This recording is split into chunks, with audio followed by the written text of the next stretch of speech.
শুভ সকাল বন্ধুরা, আশা করছি আপনারা সবাই খুব ভালো আছেন। আমি অনিমা চলে এসেছি আবার একটা নতুন ভিডিও নিয়ে, নতুন দিনের শুরুতে। আর আজকের ভিডিওটা খুব ভালো লাগবে আশা করছি আপনাদের। আজকে আমার এক বান্ধবী আসবে আমাদের বাড়িতে বেড়াতে, তো তার জন্য আমরা সবাই খুব এক্সাইটেড।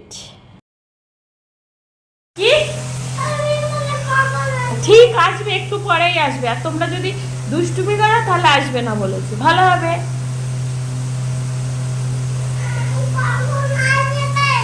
আসবে, একটু পরেই আসবে। আজকে ওর একটা মিমি আসবে, যার জন্য সেই সকাল থেকে আমার পিছনে লাগিয়েছে কখন আসবে কখন আসবে। দুজন ওয়েট করছে, আমার থেকে ওরা অনেক বেশি ওয়েট করছে। সকালবেলা আমাদের উঠোনে পিচ দেবে, তো পিচ ওখানে জাল দিচ্ছে, টায়ার পোড়া দিয়েছে, পুরো গন্ধে সারা বাড়ি ভর্তি হয়ে গেছে। তো চলো দেখি পিচ কি করে জাল দেয়, তোমাদেরকে একটু দেখাই। হ্যাঁ বীজ বীজ লাগবে না, তোমরা একটুখানি দাঁড়াও। হ্যাঁ পাপা, আমি ওখান থেকে পিচ জাল দেওয়াটা একটু দেখে আসি, ঠিক আছে? আমার পেছন পেছন চলে আসবে। কেমন গন্ধ দেখেছিস?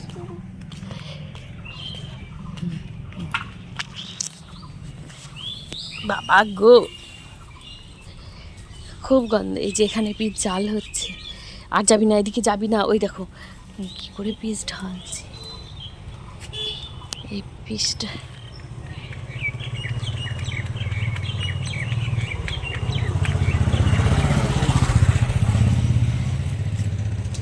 যা ওইদিকে যা, এগুলো গায়ে পড়লে গা হাত পা পুড়ে যাবে, জানিস তো।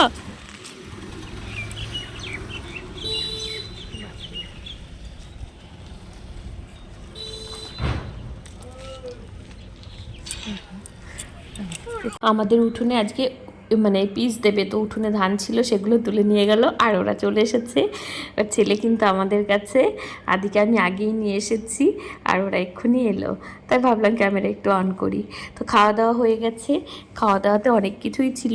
রুই মাছ করেছিলাম, কালিয়া টাইপের, ট্যাংরা মাছ ছিল, তারপরে ছিল ডাল, হাবিজাবি ভাজা, অনেক কিছুই।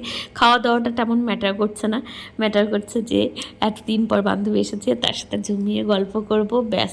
মানে এটাই বেশি ভালো লাগে মনে হয়। তো এই যে, আর বাইরে উঠোনে পিচ দিচ্ছিল, ভাবলাম আপনাদেরকেও একটু দেখিয়ে দিই। আসলে অনেকেই তো দেখেননি আমাদের এদিকে না, যখন বৃষ্টি হবে দেখলে মনে হবে কি কোনো মনে হয় হাই রোডের ওপরে দাঁড়িয়ে রয়েছেন। পুরো সবার বাড়িতে এমনি পিচ দেওয়া, কালো উঠোন। আমাদের উঠোনেই ছিল না, আমাদের উঠোন মেঝে করা ছিল। তো আজকে আবার উঠোনে মানে মাঝে মাঝে ফেটে গেছে, তো সেই জায়গাগুলো ভরাট করার জন্য পিচ দিচ্ছে। তো পিচ ওই যে রাস্তায় গলাচ্ছে দেখালাম, ওখান থেকে পিচ এনে এই যে একটা কাঠের টুকরো দিয়ে সেটা দিয়ে লেপে দিচ্ছিল। আর তারপরে সারাদিন গল্প করতে করতে 2টো বেজে গেছে। তারপরে স্নান করেছি 3টের সময়, তারপরে খেয়ে দিয়ে আমরা আবার বেরিয়েছি। বেরোতে বেরোতে একটু দেরিই হয়ে গেল, 5টা বেজে গেছে, 5টারও বেশি। আরও কিছুক্ষণ আগে বেরোলে সব জায়গাগুলো বেশ ভালোভাবে দিনের বেলাতেই ঘুরতে পারতাম, কিন্তু কী আর করবো, গল্প করতে করতে। তারপর ওরা একটু রেস্টও নিল। তো এখন বেরিয়ে পড়েছি, যাব সব মন্দির দেখতে। এমনিতেই আমাদের কালনা শহরকে বলা হয় মন্দিরের শহর। এখানে মন্দিরের অলিতে গলিতে সব জায়গায় মন্দির আছে, পুরনো পুরনো। এই যে প্রথমেই চলে এসেছিলাম সিদ্ধেশ্বরী বাড়িতে, সিদ্ধেশ্বরী কালীমা আমাদের কালনা সবাই খুব মানে খুব জাগ্রত। তো ছেলে মেয়েগুলো ওখানে দৌড়ে দৌড়ে সিঁড়ি দিয়ে উঠছে, আর ওরা তো বলছে বাহ কী সুন্দর লাগছে। ওরা অবশ্য দেখে ওদের এত ভালো লেগেছে, ওরা বলছে কালকে এখানে পুজো দিতে আসবে। আচ্ছা সকালবেলা স্নান টান করে সবাই মিলে চলে আসবি। আমরা তো এখানে মাঝে মাঝেই আসি, আর আমরা বিপত্তারিণী পুজো দিতে এখানে প্রত্যেক বছরই আমরা এখানে যাই। তাই জন্য আলাদা করে আর আমরা অন্য দিন আসি না। আর ওদের জন্মদিন, কারো জন্মদিনের সময়ও সবাই এই মন্দিরেই আসে পুজো দিতে। তো ওই যে মায়ের মূর্তি, এটা কিন্তু ছবি তোলা নিষিদ্ধ। তো বাইরে থেকে আমরা একটুখানি মানে জুম করে ক্যামেরাটা তারপরে ছবিটা তুলছিলাম। তো এই যে এখন নিচের দিকে নেমে যাচ্ছি। আসলে আমাদের অনেকগুলো জায়গা ঘুরতে হবে, তো যার জন্য কোথাও গিয়ে আর কি বসে দেখার মতো সময়টা নেই, তাহলে অনেক দেরি হয়ে যাবে। এতদিন পর যেহেতু আমাদের দেখা, ও আমার স্কুল লাইফের বান্ধবী, প্লাস কলেজেও পড়তাম, কিন্তু কলেজে আমি যেহেতু হোস্টেলে থাকতাম তো সেভাবে অতটা দেখা হতো না। তো অনেক দিন পরে ও যে আমাদের বাড়িতে এসেছে, তাতে আমি খুব খুশি। কদিন আগে আমি অবশ্য গিয়েছিলাম ওদের বাড়িতে, আবার যখন সময় হবে অবশ্যই যাব। আর ওর বরটা এত ভালো, এত মিশুকে কি বলবো, আমার আরও যারা বান্ধবী আছে সবাই বলবে যে গোপা যতটা না কথা বলে ওর বর তার থেকে অনেক বেশি কথা বলে আর অনেক সহজভাবে মিশতে পারে। তো এই যে এখানে দেখুন অনন্ত বাসুদেব মন্দিরে চলে এসেছিলাম, আর সেখানে এসে এই যে বাচ্চাগুলো এত খুশি হয়েছে, ওরা না কি করে ঠিক ওরা মানে ওদের জায়গাটা ঠিক খুঁজেই নেয়। আমি কিন্তু কোনো দিন যাইনি এত বছরে, ওরা ঠিক এই মন্দিরের চারপাশ দিয়ে ঘুরে দৌড়ে চলে এসছে বাবা পাগলার মন্দিরে। তো চলো মন্দিরটা একটু ঘুরিয়ে দেখাই, ওরা সবাই ওদিকে দেখছে।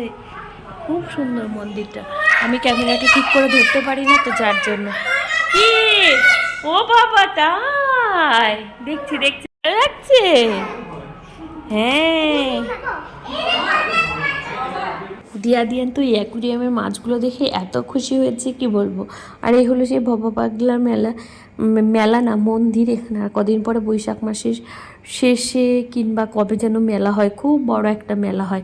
অগ্রদ্বীপে যেমন মেলা হয় তেমনি এখানেও মেলা বসে, তো সেটা হবে। কিন্তু আজকে ওদেরকে দেখাতে নিয়ে এসেছিলাম। আর এই মন্দিরটাতে এলে না আপনার মনটা অন্যরকম হয়ে যাবে, শান্তিতে ভরে যাবে। সব জায়গায় তো আর ক্যামেরা করতে পারিনি, কিন্তু এখানে ক্যামেরা অ্যালাও। এরপর আমরা যাব একটা মহাপ্রভুর বাড়িতে, ওখানে ক্যামেরা অ্যালাউ নেই, তো ওখানে গিয়ে ভিডিও করিও না। আর এই যে মায়ের মূর্তিটা দেখুন কি যে সুন্দর, সামনে থেকে না দেখলে বোঝা যাবে না। ছোট্ট একটা মায়ের মূর্তি, কিন্তু এত অপূর্ব কি বলবো। হ্যাঁ কত মাছ, চলো মিমি গো তাড়াতাড়ি দেখো। ও আচ্ছা। আর এত বছরে আমি এখানে যে অনেক কবার এসেছি, কোনো দিন কিন্তু ভোগ পাইনি, আজকে প্রথম ভোগ পেলাম এখানে এসে, তো খুব ভালো লাগলো। আর এই মন্দিরটা না সত্যি সুন্দর, পারলে কোনো দিন আসবেন কালনাতে, এসে দেখে যাবেন সবাই। আর কালনা যারা আছেন তারা তো অবশ্যই দেখেছেন। তা আর এরপরে আমরা যাব হচ্ছে 108 শিব মন্দিরে, ওখানে গিয়ে কিছুক্ষণ বসবো। এমনিতেই মানে অনেকটাই 7টার অনেক বেশি বেজে গেছে, রাত তো হয়েই গেছে, বাইরে অতটা আর বেশি দেখাও যাবে না। মানে ওই মেন মন্দির যেটা, ওটা তো বন্ধ করে দেবে। আর এখানে হচ্ছে সেই সমাধির জায়গা, ওই যে দেখুন গোপার বর ওখানে কান পেতে শুনছে, কান পেতে শুনলে নাকি ওখানে আওয়াজ পাওয়া যায়। তো তাই জন্য ও একটু মানে কী বলবো, একটু বেশি ভালো, ওই যে ধার্মিক, একদম সমাধিটাকে জড়িয়ে ধরে শুয়ে কান পেতে রয়েছে। আর দেখতে দেখতেই আমরা চলে এসেছিলাম এই যে শিব মন্দিরে, একটুখানি ঢুকতে দিয়েছিল। ওর অবশ্য কালকে সকালে আসবে পুজো দিতে, তখন ভালো করে ঘুরে যাবে। আর আমরা তো রোজই ঘুরি, আর আজকে রাত হয়ে গেছিলো বলে এদিকে আসতেও দেবে না। তারপরে হয়েছে কি, উল্টো দিকে আছে রাজবাড়ি, সেখানে গিয়ে আমরা কিছুক্ষণ যেই বসেছি অমনি কারেন্ট চলে গেল।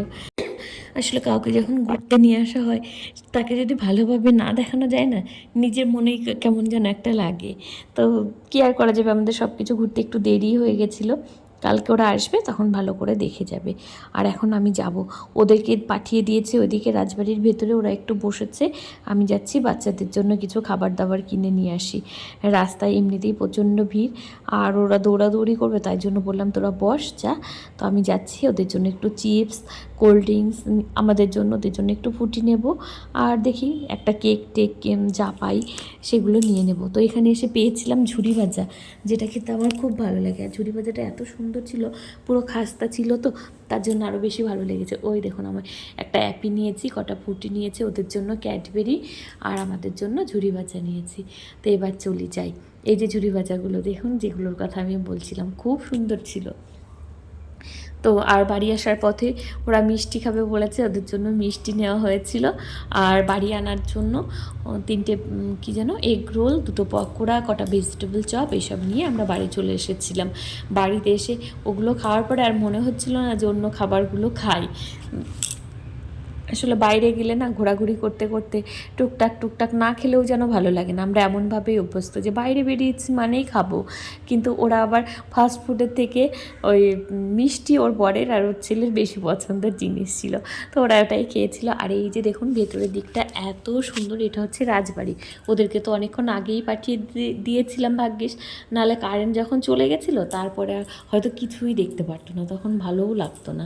এমনিতেই ওই ভেতর দিকে ওই যে বড় মন্দিরটা, ওটার গেট অলরেডি বন্ধও করে দিয়েছে।